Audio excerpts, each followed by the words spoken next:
Hello, everyone, and welcome to the Shades of Entrepreneurship.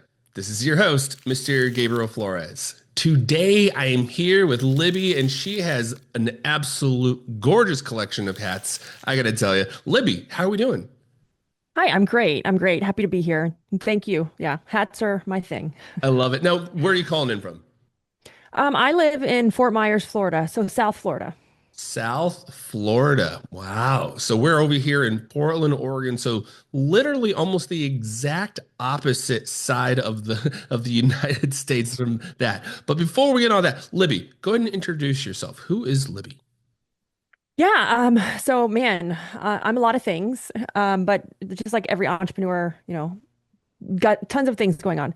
But first of all, I'm a wife, I'm a mother, I have three children, amazing husband, and I'm a business owner. So I own several businesses across different industries. So I own a um, residential cleaning and professional organizing business. We have three locations.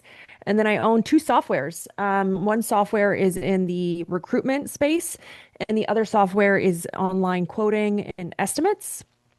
And then to top that off, as I didn't have enough to do, I just launched a children's book this month with my daughter.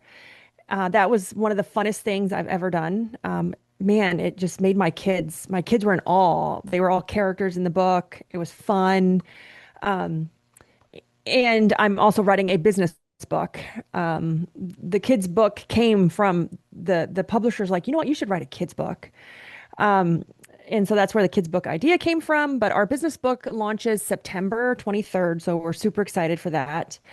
Um, and I think that's all. I think that's all about me. Yeah, That's all. Just a few, a couple just of a few. nicks and knacks and a couple of jobs here and there. Now let's take it back. You got a quite the impressive resume, quite a diverse backing of different business things. Now let's take it back before all of it. What what made you get into entrepreneurship? Talk kind of a little bit about your first iteration into the world of entrepreneurship. So oddly enough, I've never been a W-2 employee. Um, I grew up in a family business and the whole family worked in the business. So I grew up working from around 6 or 8 years old. And I just, I saw how hard work looked, what you were supposed to do, but I also saw the return of it and also like how to work with family because I grew up doing that. Um, and so my first taste of it was then going out on my own and kind of, doing a few things with the family, but kind of independently. And then I've owned in the past a bar in Ybor City. So if you ever travel to Tampa or Florida, you know where Ybor City is. Um, it's weird how I stumbled across certain things for short periods of time and then sold them or moved on. But yeah, I've always been entrepreneurial, 100 ideas a minute, and never really I would be a horrible employee. I'm just gonna say that. I love structure, but I don't follow the rules. Like, so I'm just would be a horrible employee. But yeah, I've always kind of had that gene in me. Grew up with my family's business, and yeah, so it's kind of always been who I am now. Like my brother and sister didn't necessarily come out that way, um, and that's fine. But yeah, it's something that I've always had. What was like your first step in? You mentioned you did the bar. Was the bar kind of the first business for yourself, like independently outside of the family business? Yeah, I would say the bar was. I did some like consulting and some other stuff. So I'll tell you what my family's business was. So we own elephants. So my family in Oklahoma owns the largest herd of Asian elephants in North America. Um, Totally random, right? Yes. In Oklahoma. Um, and so I grew up doing that. Like I grew up baling hay and like shoveling poop. And so they didn't just have elephants. We had horses, but mainly elephants was the specialty. And so I grew up doing it, working hard, seeing like just putting that effort into your work. So as I got older, I got contracted by zoos and other places for baby elephants were kind of like my thing, like animal husbandry and breeding programs, because it's very hard. And so I did independent consultant work for a long time. And then, yes, the bar business was probably like my first brick and mortar business where you had to pay rent and it wasn't just me anymore. I had to have employees. Totally two different worlds. I said, I spent my whole life working with 8,000-pound elephants. And when you try to hire employees, like it's like, how could you get the elephants to listen, but you can't get people to listen? Telling you.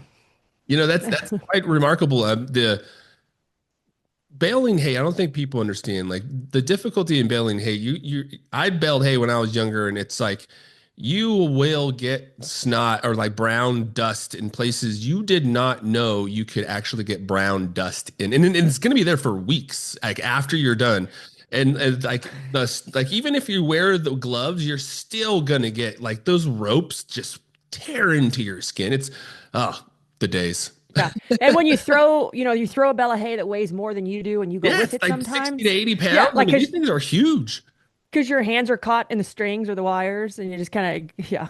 And when you're the worst part, so I was the guy up on the top. We're actually, so they'll put it on the belt, right? And it was me and buddy Tyler, and they put it on the belt, and they're just, there's three or four guys on the bottom throwing them on, and so you got to kind of grab them, stack them, and grab them. And if you don't, it's like Tetris, right? Yeah. You're gonna pile of hay, and you're like, whoa, whoa, whoa, guys, whoa, whoa. It's like, and nobody wants to slow down. You kind of want to get it done quick because you try to do it relatively early in the morning. You're in the middle of the summer, so you try to get it done in the morning because once you like that 10 o'clock, 11 o'clock hits, it gets pretty warm up in that silo when you're trying to build that hay. And there's not very many windows up there at all. The only windows you get is like cracks in the wood. So it's a pretty Yeah. rough. And then the things you find in the hay. Oh, Yeah, yeah, that is funny. But enough about the hay, enough about that. So you went to a bar. So you got the bar. Now, where was that next progression after that? well, a divorce, a separation. Yeah. Um, so the bar business is, I'm not gonna lie, that was really hard. Late nights, dealing with staff that have different issues, right? All our staff, some staff have different issues, but that late night scene, because it was in a very big party district. And a divorce is what happened. And so going through that separation and custody battle, literally like my ex changed the locks on the house and I couldn't get in. And I always tell the story. I remember the day sitting on the curb. All I had was my cell phone and the clothes I had on. He took my kids and he hid them and changed all the locks on the door. So I couldn't find anyone, anything, nothing. And I called my sister and my mom, and my sister happened to live in Fort Myers. It's kind of how I'm in Fort Myers. And you're that moment when you have to make that phone call and you almost feel ashamed to call because you didn't hold up your end of the deal as a daughter or sister, staying connected because your life's so crummy, you're hiding from everyone. So I made that call and lost everything, literally lost everything because he wanted to fight me for it all. And so I just said, sell the bar, you can keep it all. And I started over. And what is the lowest startup you could possibly imagine starting? It's cleaning and organizing. So I started to clean and organize because I didn't have any money, but I had a lot of knowledge and I didn't start over. So for everyone who's like going through something, I didn't start over. I started from experience. So it accelerated really fast. And I owe all of everything what I have right now to like my cleaning company. And everyone's like, aren't you going to sell that? Because the softwares have outgrown it. Like softwares are doing well. Like I'm like, no, because it's the foundation of everything right now. I love what you just said right there in regards to the people that start over. You're not starting over. Utilize your experience and leverage it in different areas. I work in the healthcare. I've been in healthcare for, over 2 decades now. There's so many times, unfortunately, especially right now in the healthcare space, there's a lot of individuals, a lot of reorganizations, right? Reorganizing, restructuring. When I talk to people, I'm like, leverage just because you're a data analyst in healthcare doesn't mean you have to be a data analyst in healthcare always. Data analytics applies to everything. At the end of the day, data is data. Data will give you what you want, but it'll never give you what you need. right? And it's always going to be directional. So it's never going to be exact. No matter what or institution, organization, or industry you go into, it's very difficult to get data that's going to be exact, right? But if you're able to create a story around that data, if you're able to understand the data, articulate it out to others in a meaningful way that creates a story, that at the end of the day, that experience will resonate with any industry, any market, any business, any brand, right? Operations is the same thing. Marketing and branding, sales. I mean, you can go across the board, right? So I really love that you said that, Libby, because at the end of the day, leverage the experience that you've received, even through traveling throughout life. That's why I always encourage people to travel as well. Utilize any experience you have.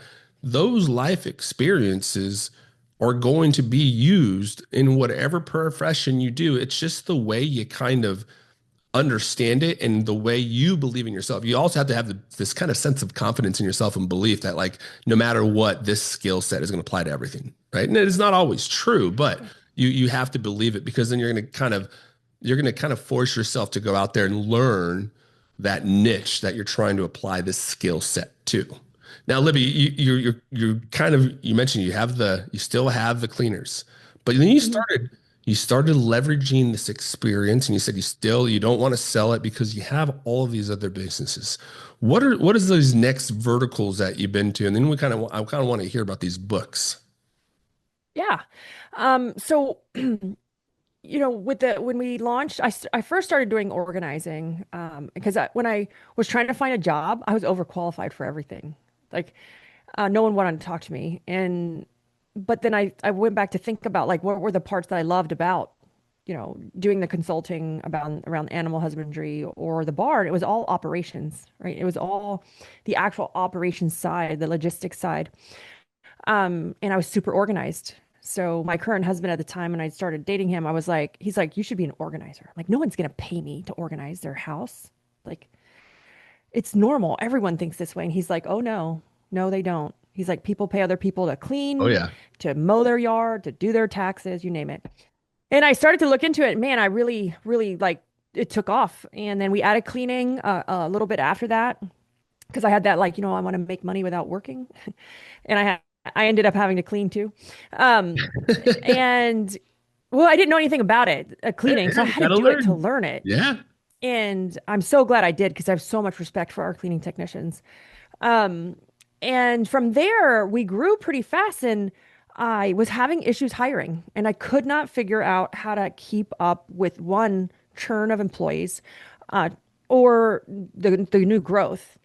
And so I created a process going back to my operations type of brain and systems. I created a process and I said, I have to leverage some time and I don't have any. So I created a process like a journey I took applicants through. And, um, and that just took off and that helped me grow. And we got our cleaning business to about 2 million. And then that that is what now is one of my softwares. It's a recruiting software called Woot Recruit. So we recruit for about 25 different industries. We primarily focus on frontline labor, W-2 employees, with that entry level position, because we give the applicants an exceptional experience, an experience like they've never really seen. Um, and that helped me staff and grow it to get to the 2 million. And then from there, we saw another gap in the industry. So all of my softwares come from like owning my own business. I see gaps versus like just I have this great idea and who knows if people will buy it, right? So I always have testing grounds. So that's a benefit because I have my own company to test it on or my industry friends. I'm like, hey, I have this thing. Will you try it and tell me if you like it? And so we created our second software from like a gap we saw in the industry. And it's a quoting tool, so it gives, more confidence in your ability to quote consistently every time. Because again, as an owner, we gotta like hand off the next thing and hand off the next thing. And recruiting was hard to hand off, so I fixed that. And then sales was really hard to hand off. Like, how do I quote with confidence consistently every time? Um, and then, the books came along somewhere in that middle part. And for some reason, I had put it on my vision board that I wanted to be a New York Times bestseller. Like, it's there. It's something you want. there's no reason Oh, yep. for the fact of just saying I want it. Like, Yeah, I why do we agree. want our like a Yes. Ferrari? Because we just want it. It's on mine. Sorry, folks, Um, it's on mine. Yep. And so I was fortunate enough to be in a really advanced mastermind group. A very big fan of coaching and mentoring, like paying for it. Um, and he hooked me up with, so it was Dan Martell. So it was the Buy Back Your Time. Oh yeah. So I'm using the entire team that wrote Buy Back Your Time, the same writers, the same publicists, everything. Um, and it was an amazing journey. I'm glad I took that leap to decide to write a book because one, it pulls stuff out of you never knew that was in there. Like, and then, then there's that imposter syndrome that I was like, who wants to read anything I have to say? My Yes. husband's like, be quiet. Um, and so it's been a journey. It's a hard year. Like, not gonna lie, like we did like 30 sessions of writing with the writers. Um, and then it's the like, oh my gosh, now it's like a whole nother job to launch it. If you want to launch it, they say right. Well, I'm like, of course I want to launch it right. Um, and yeah, then the kids' book came out of that. If we were already doing stuff and we already had the team, it was kind of like a passion project for everyone to be involved in. Kind of made the whole thing a little bit funner. Yeah, definitely. You got to bring out some of Yeah. that joy. You know what I love about it too? Again, folks, all this information will be available on the shadesofevil.com. We'll have Libby's kids book linked to that as well as her upcoming book. One of the things though that I really want to point out that Libby mentioned was really identify like going through life experiences and identifying problems and then like coming up with a solution for it, and not only just a solution but like an automated solution, a solution. Like one of the things I think is going to be very important too, and I've stated this in previous shows, is people aren't going to lose their job to AI. They're going to lose their jobs to individuals using AI because it makes us more efficient, it makes us quicker, faster, right? Like some of the software, the SaaS products that Libby's mentioned that she's created herself, right? Getting a quote, making it more standardized and easy. Because one of the things that's very difficult as a small business as you start to grow is maintaining that like brand culture of quality, not only quality but customer service. And so that's why Libby was mentioned. It's very difficult to let go of sales. It's very difficult to like it's our babies. Like we're bringing in this baby into the world, and it's made exactly the way we wanted it to because we created it, because we've been nurturing it every day. Now we're expected to let it go and let somebody else take it out into the world and show it, but with their personality, which is like, wait, well, hold on. Wait a minute. This business is our culture or my personality, right? And so that piece is so difficult to let go for some people. And I'm putting myself in the same bucket, very much so. And so, because like with the podcast, I'm starting to slowly let things roll off. But what's interesting again, like you mentioned, is just again identifying these problems and then creating these solutions around it. You know, one of the things too I heard recently, which I thought was very interesting in regards to AI and education, is there's a lot of kids right now, they use basically AI for all of their educations. They write their essays and everything. I'm laughing because I have a story for this. And it's great, and I'm like, okay, that's fine. What makes sense to me is like, since we're at that point where, hey, kids, they can use AI for all of these things, why don't we start to teach them, one, to how to use AI and leverage it to their capabilities, and then two, teach them things that AI cannot do. Okay, there's a lot of things in the world that AI is not going to be able. They're not going to be able to fix your car.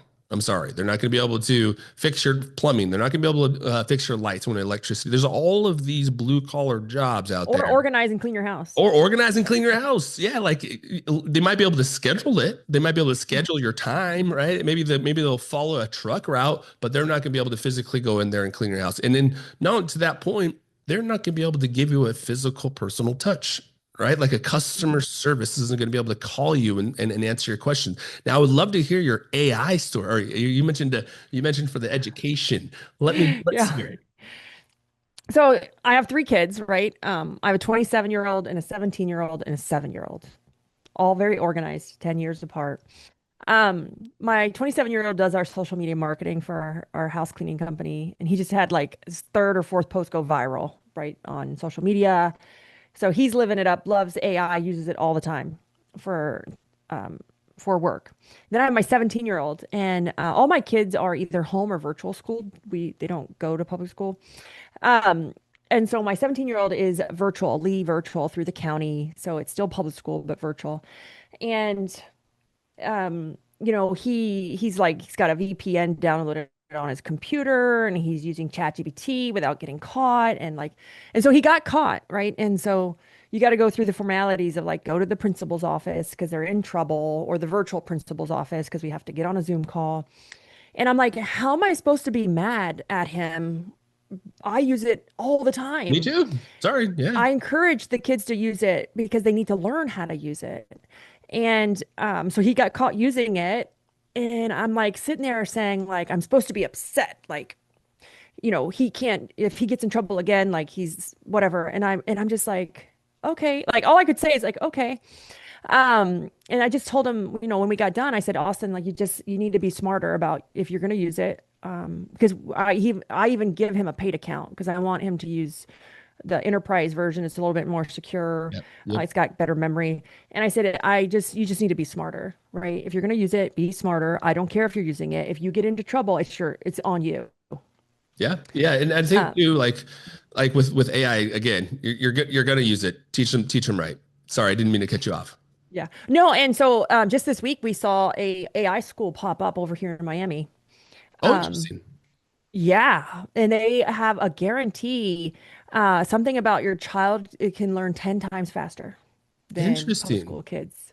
Yeah. No, that's something I have not heard about, which is quite interesting. Again, you have to train the AI folks. Like it's not like you can go and like the AI is not going to write a symphony for you if you have not uh gave it some notes and some like tone, some kind of creation. One of the things what I thought is very interesting and what I really love about AI is like when I first started using it, I would like actually write up my blogs and I'd like do all my own research. Like my if you actually go to like my first several blogs on the shadesofview.com, go check it out, folks. It's like super, super, super detailed. And like I would do all the research. And then like as I was doing it and I started putting those old ones into the chat GPT. And so now it kind of understands like how I write. And so now I can basically, have a conversation with Libby.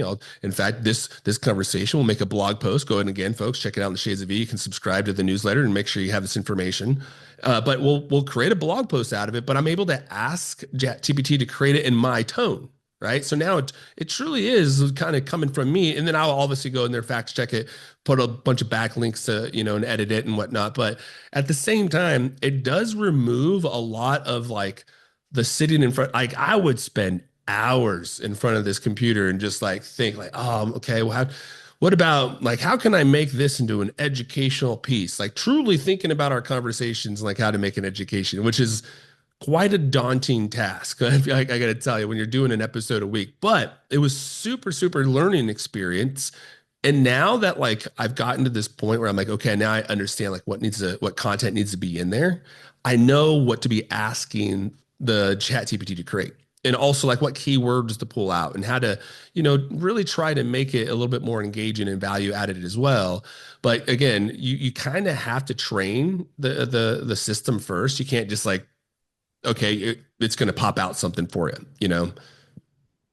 Yeah, absolutely. You should see some of my prompts, man, like 500 documents attached to the back end. um, of just trying to, train it and get it to put it for the output to be what we need it. Because once you do the upfront work, it can create it can create a lot of leverage and speed. Yeah, and I think the next big billion-trillion-dollar business is probably going to be some type of business that uses like some type of AI or as a hub where they essentially like create it to be a trainer and sell it to other businesses. So for example, entrepreneurship.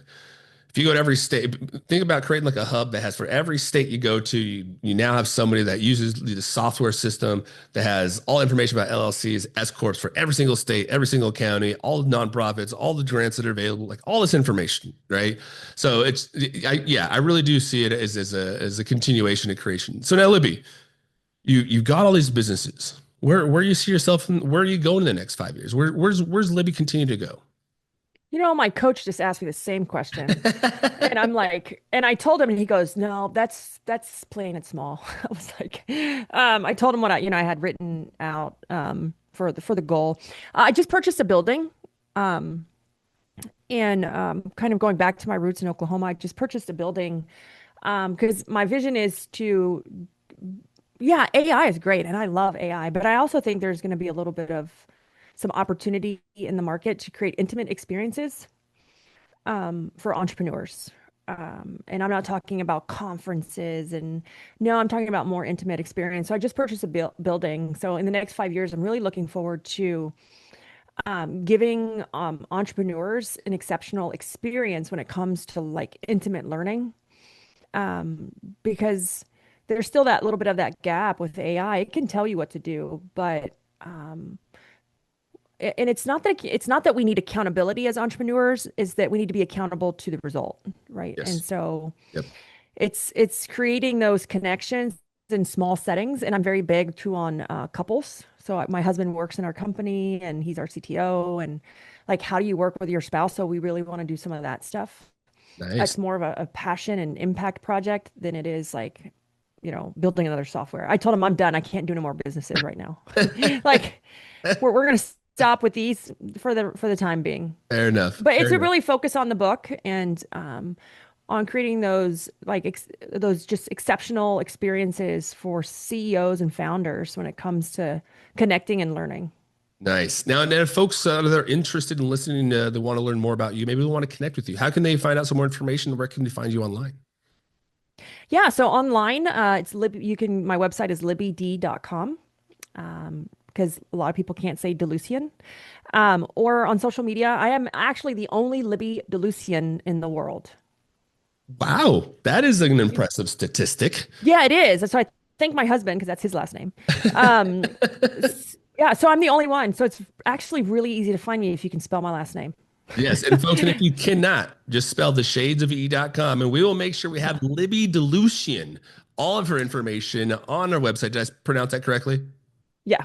Perfect. Yes. Okay. We'll have all this information. I'm going to connect with her on LinkedIn. Yeah, if you guys follow me, you can also follow her on LinkedIn. We'll have all the backlinks. Again, please subscribe to the website, the newsletter. We'll have all of Libby's information there so you guys can connect with her. Again, Libby, really excited to kind of see what's going on. Now, when can we expect this book? When's the September 23rd. September? September 23rd. And Mhm. where can they currently find it?